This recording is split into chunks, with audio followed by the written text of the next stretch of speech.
is Kenya's political iron lady, the Honourable Martha Karua? Well, this is the question in the minds of many Kenyans as the presidential election slowly takes shape in the wake of the latest opinion polls. Well, for some presidential contenders, the numbers are not looking very good, more so for those who are not engaged in alliance talks with the so-called big names in the 2013 race. On Succession 2013 tonight, KTN's Noah Otieno looks at the place of Martha Karua in this latest political developments.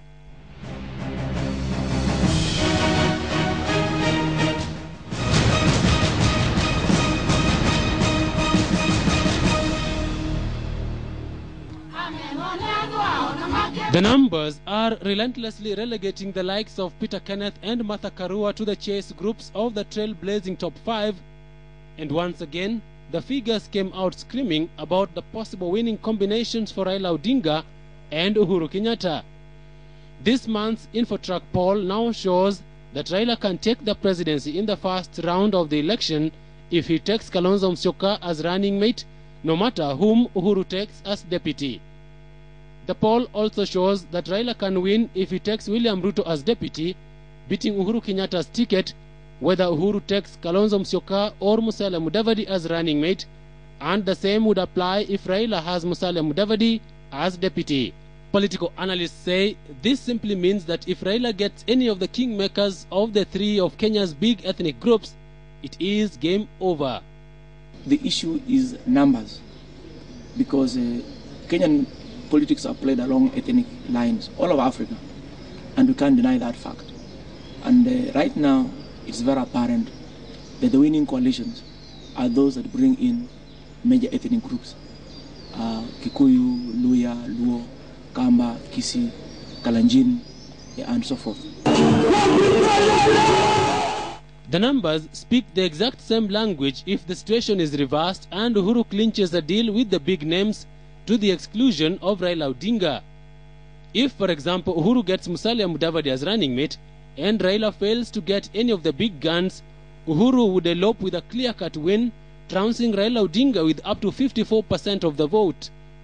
The same would apply if Uhuru gets William Ruto, while Raila gets Peter Kenneth, or if Uhuru convinces Kalonzo Musyoka to form a ticket with him, while Raila gets Charity Ngilu as running mate.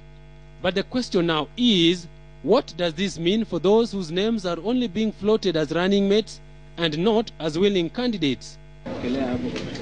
Kalonzo Musyoka and Musalia Mudavadi's teams are not amused by these latest polls, and they are not mincing words in expressing their anger. What is currently being reported as opinion polls, with all the respect we have for pollsters, we want to say that that is wishful thinking, because at no time has the Wiper presented Mheshimiwa Kalonzo Musyoka as a running mate for anybody, neither has the UDF presented Musalia Mudavadi as a running mate for anybody. But Kalonzo Musyoka and Musalia Mudavadi are not nearly in the same quagmire as Martha Karua and Peter Kenneth. Since Martha comes a distant 6th in the polls and does not even feature favorably in the list of preferred running mates, her options seem alarmingly limited. Na mimi siogopi opposition. Mtu aje kuja na uje na watu yako. Tutaonana kwa kiwanja. Asanteni. The coalition creators are aware. They are aware that Central Kenya is taken. It's taken by Uhuru Kenyatta and TNA.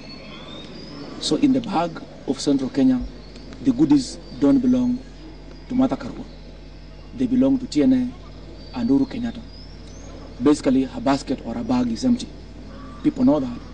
And this, of course, is guided by the political opinion polls, which have constantly rated her below 5. She has been running for the last 1.5 years when she declared interest. But if you look at the opinion polls, she has constantly ranked below 5.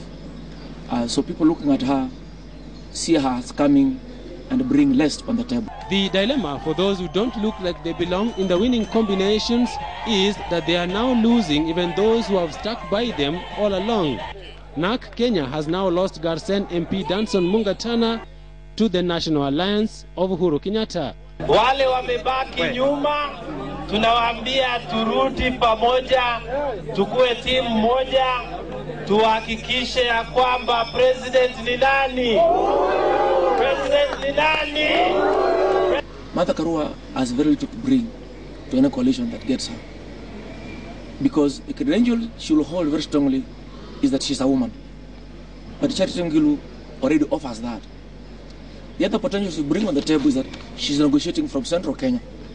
Uhuru Kenyatta almost offers that 3-4 times over. Peter Kenneth might offer actually the next best from central Kenya.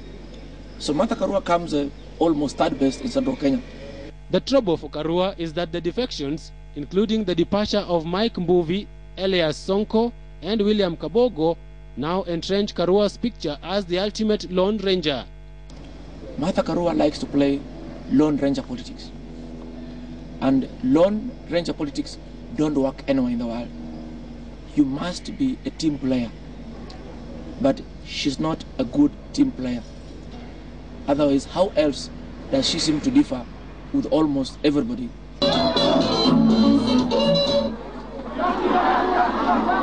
But Karua is seemingly a victim of the big tribe politics Kenya seems unable to shake off.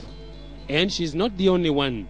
Her fate is also shared among almost 7 other presidential aspirants who do not have the advantage of being the kingmakers of the big 5 tribes. Now, Tino Kitian for Succession 2013.